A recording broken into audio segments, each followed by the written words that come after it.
안녕하세요. 6월 30일 수요일입니다. 오늘은 잠언 31장 10절부터 31절입니다. 제가 읽겠습니다. 누가 현숙한 여인을 찾아 얻겠느냐? 그의 값은 진주보다 더하니라. 그런 자의 남편의 마음은 그를 믿나니 산업이 핍절하지 아니하겠으며 그런 자는 살아있는 동안에 그의 남편에게 선을 행하고 악을 행하지 아니하느니라. 그는 양털과 삼을 구하여 부지런히 손으로 일하며 상인의 배와 같아서 먼 데서 양식을 가져오며 밤이 새기 전에 일어나서 자기 집안 사람들에게 음식을 나누어 주며 여종들에게 일을 정하여 맡기며 밭을 살펴보고 사며 자기의 손으로 번 것을 가지고 포도원을 일구며 힘있게 허리를 묶으며 자기의 팔을 강하게 하며 자기의 장사가 잘 되는 줄을 깨닫고 밤에 등불을 끄지 아니하며 손으로 손뭉치를 들고 손가락으로 가락을 잡으며 그는 곤고한 자에게 손을 펴며 궁핍한 자를 위하여 손을 내밀며 자기 집 사람들은 다 홍색 옷을 입었으므로 눈이 와도 그는 자기 집 사람들을 위하여 염려하지 아니하며 그는 자기를 위하여 아름다운 이불을 지으며 세마포와 자색 옷을 입으며 그의 남편은 그 땅의 장로들과 함께 성문에 앉으며 사람들의 인정을 받으며 그는 배로 옷을 지어 팔며 띠를 만들어 상인들에게 맡기며 능력과 존귀로 옷을 삼고 후의를 웃으며 입을 열어 지혜를 베풀고 그의 혀로 인애의 법을 말하며 자기 집안 일을 보살피고 게을리 얻은 양식을 먹지 아니하나니 그의 자식들은 일어나 감사하며 그의 남편은 칭찬하기를 덕행이 있는 여자가 많으나 그대는 모든 여자보다 뛰어나다 하느니라. 고운 것도 거짓되고 아름다운 것도 헛되나 오직 여호와를 경외하는 여자는 칭찬을 받을 것이라.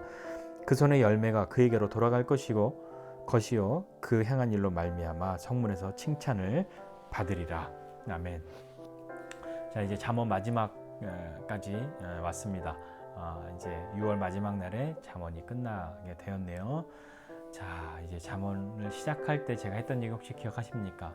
잠언이 제일 많이 나오는 단어 지혜인데 지혜는 그녀라는 것으로 바꿔 읽어도 크게 틀리지 않고 그리고 문맥상 어색하지 않다.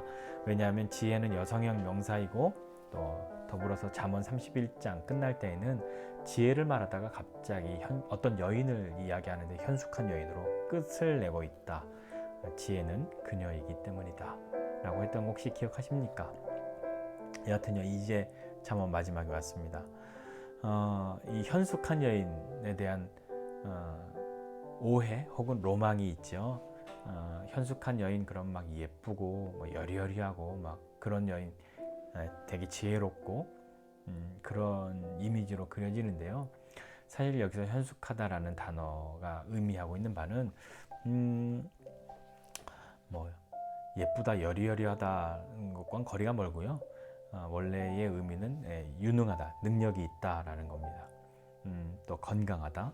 이 능력은 신체적인 어떤 건강함과 또 물질적인 그런 능력을 다 포함한 그런 의미로서 유능하다라는 의미예요.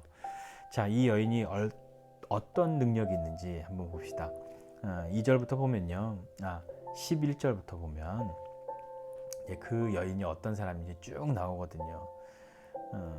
시작할 때는 그 값이 그 여인의 값은 진주보다 귀하다라고 선언하고 그 남편은 그를 믿어 또 자기가 하는 산업이 핍절하지 않겠고 남편에게 살아있는 동안에 선을 행하고 악을 행하지 않는다 이렇게 이야기하면서 그 이하 13절 이하에 쭉 보면 열심히 일해서 또 자기 가정을 돌보고 사람들에게 일을 맡기고 또 일을 시키는 것뿐만 아니라 본인이 또 열심히 일하고 그래서 어떻게 보면 정말 슈퍼우먼 같은 그런 능력자의 모습으로 집안을 살피고 돌보고 이렇게 하는 것을 그런 이미지로 그려집니다. 근데 이 여인이 욕심으로 가득해서 그렇게 한 것이 아니라 또 20절에 보면 곤고한 자에게 손을 펴고 궁핍한 자를 위해서 손을 내민다. 거기에 또 심지어 착하게까지 하네요. 그죠? 열심히 일하고 자기의 가정을 돌보는 것뿐만 아니라 곤고하고 궁핍한 사람들을 이렇게 거두고 챙기는 일들을 또 빼놓지 않습니다. 자기 집안 사람들은 다 잘 살피고 있기 때문에 뭐 눈이 와도 염려하지 않을 만큼이다 이렇게 이야기하는데 사실 팔레스타인은 눈이 내리지 않죠. 그러나 무슨 일이 있어도 자기 집안 사람들은 이렇게 안전하고 다 풍족하고 어려움이 없다라고 하는 거죠. 자기를 위해서도 하는 일이 있고요.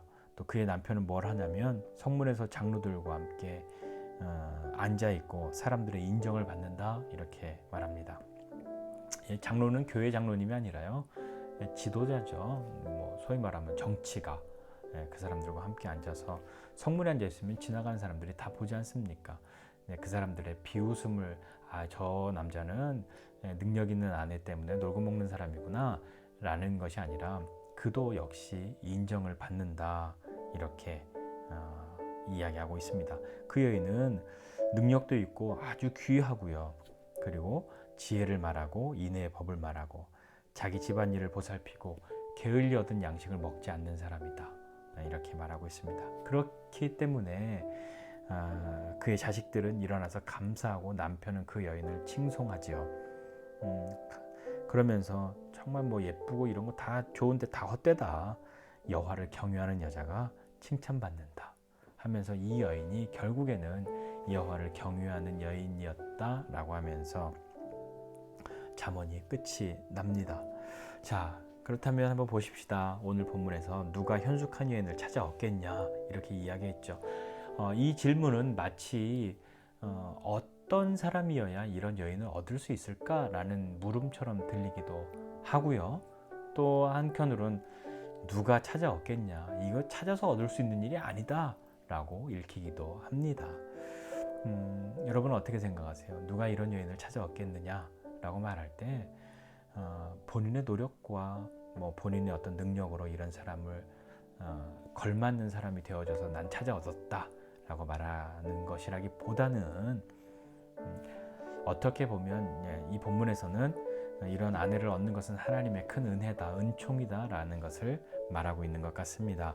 왜 그렇게 생각하냐면 12절이 그런 주장의 근거가 될 수 있는 것 같아요. 그 여인은 살아있는 동안에 그의 남편에게 선을 행하고 악을 행하지 않는다 라고 말했는데, 여기서 선을 행하고 악을 행하지 않는다라는 말에 어떤 숨어있는 속뜻 중에 하나는 이 여인이 남편이 없어도 충분히 될 만한 사람인데, 그리고 남편은 아무것도 기여한 바가 없는 것 같은데, 그러니까 남편을 쫓아내도 남편을 버려도 괜찮은 게 아니라, 그럴 수 있지만 선을 행했다, 버리지 않았다. 악을 행하지 않았다, 버리지 않았다. 그런 의미이지 않을까요? 그런 의미로 읽혀지는 것 같습니다. 자, 이렇게 아내를 얻는 것은 특별한 하나님의 은혜인 것이죠. 뭐 누가 봐도요, 이 남편은 이 아내 때문에 번듯한 삶을 살아가고 있지 않습니까? 다른 일 하지 않고요, 자기의 일들을 하는 거잖아요. 성문에 앉아서 사람들의 인정받고 장로들과 이야기를 하면서요. 자, 이 여인의 이야기를 읽으면 뭐 우리 자매님들은 이런 여인처럼 되어야겠다, 형제님들은 이런 여인을 얻어서 살아야겠다, 이렇게 되게 생각하기도 쉽지만, 여기에서 우리는 또 하나 생각해 봐야 할 것이 있습니다. 뭐냐면 이 여인에게서 예수님의 향기가 나는 것 같지는 않으십니까? 예수님께서 우리에게 하신 일들이 있죠. 우리를 위해서 하신 일, 그것이 어떤 일일까요? 예수님이 우리를 위해서 하신 일들은 이 여인이 자기의 가족과 남편을 위해서 하는 일, 그 이상의 일들을 우리에게 하시지 않았습니까? 다른 사람을 시키는 것만이 아니라 본인이 그 일을 다 하셨고요. 곤고한 자와 궁핍한 자에게 손을 내밀고, 그 예수님 때문에 우리가 삶을 살지 않습니까? 그리고 가장 큰 것은 선을 행하고 악을 행하지 않았다. 그 부분을 한번 생각해 보고 싶습니다. 예수님 우리를 버리시지 않죠. 우리가 예수님을 만나고 예수님과 함께 하심을 경험하고 사는 것이 하나님의 은혜입니다.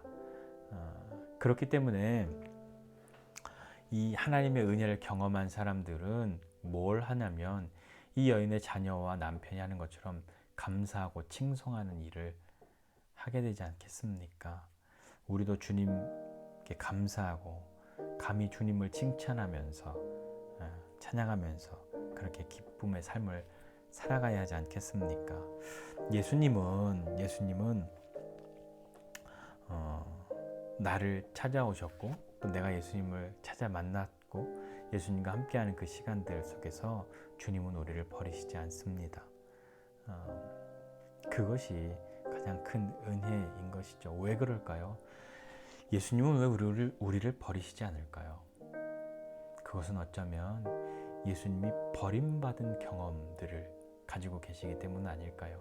그리고 예수님이 사랑하는 제자들로부터 그리고 예수님을 칭송하고 따랐던 수많은 무리들로부터 버림받고 십자가에서 죽으신 것, 그것이 어쩌면 우리가 버림받음을 당할 수밖에 없는 모든 영역에서의 우리를 대속하신 것은 아닐까요? 왜냐하면 이사야에 말씀하기를 우리 모든 허물과 죄를 담당하셨고 우리의 연약함을 담당하신 분이 예수님이시니까요. 예수님은 우리의 버림받음까지도 담당하시지 않았겠습니까? 그렇기 때문에 버림받은 것을 그것이 어떤 것인지 아시고 그것을 경험하시고 우리의 버림받아진 것을 대신 담당하신 그분이 우리를 버리시지 않는 것이죠. 오늘 잠언 31장을 같이 묵상하면서 저는 이전에는 다른 포커스로 많이 이 잠언 31장을 봤는데 오늘은 유난히 선을 행하고 악을 행하지 않는다. 거기에 많이 시선이 갑니다. 주님은 우리를 버리시지 않습니다. 우리를 버려도 세상적인 가치로 이런 아내에게 이런 남편이 가당키나 합니까? 버림받아도 어떻게 버릴 수 있느냐 그렇게 사람들은 말하지 않을 텐데요. 그러나 우리를 향해서 예수님은 버리시지 않습니다. 내가 예수님께 아무런 기여한 바가 없다고 하여도 그분은 우리의 전일생을 이 잠언에 있는 이 여인처럼 살아있는 동안에 그의 남편에게 선을 행하고 악을 행하지 않았다 하는 것처럼 우리의 인생에 선을 행하시고 악을 행하시지 않는 분이 예수님이시죠. 그 예수님과 오늘 하루 우리 다시 한번 삶을 살아가는 것을 생각해 보시지 않겠습니까? 정말 주님은 나를 버리시지 않습니다. 그분이 버림받은 것이 무엇인지 아시기 때문이죠. 그리고 나를 대신해서 내가 버림받아야 할 모든 것에서 버림받음을 대신 담당하신 분이시기 때문입니다. 그런 분이 어찌 우리를 버리실 수 있겠습니까? 때로 내가 원하는 대로 기대한 바대로 다 되어지지 않는다고 하여도 그것이 악이 아니라 모자란 선이 아니라 주님은 우리에게 늘 선을 베푸시고 악을 행하시지 않는 분, 악을 물리치시고 또 악에서 건져주시는 분이심을 기억하고 나는 어떤 일이 있어도 버림받지 않아 라는 믿음으로 그런 경험으로 오늘 하루 또 우리 인생을 함께 살아나가시는 모두가 되시기를 주님의 이름으로 축복합니다. 기도하겠습니다.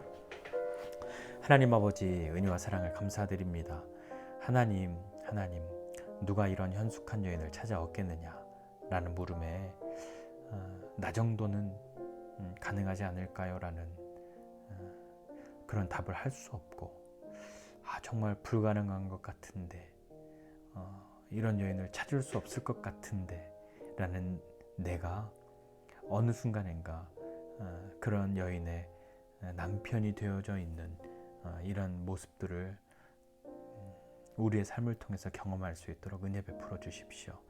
하나님 우리는 주님이 우리의 전 인생을 통하여서 선을 행하시고 악을 행하시지 않는 결코 우리를 버리시지 않는 분임을 깨달아 우리를 위해서 하시는 모든 일들 그 주님 때문에 그 주님 덕분에 우리가 인정을 받는 그런 믿음의 삶이 될 수 있도록 은혜를 베풀어 주시고 정말 이 잠언에 나오는 이 가족들처럼 주님께 감사하고 주님을 칭송하는 찬양하는 그런 매일매일의 삶이 우리에게서 끊어지지 아니하도록 은혜 베풀어 주십시오.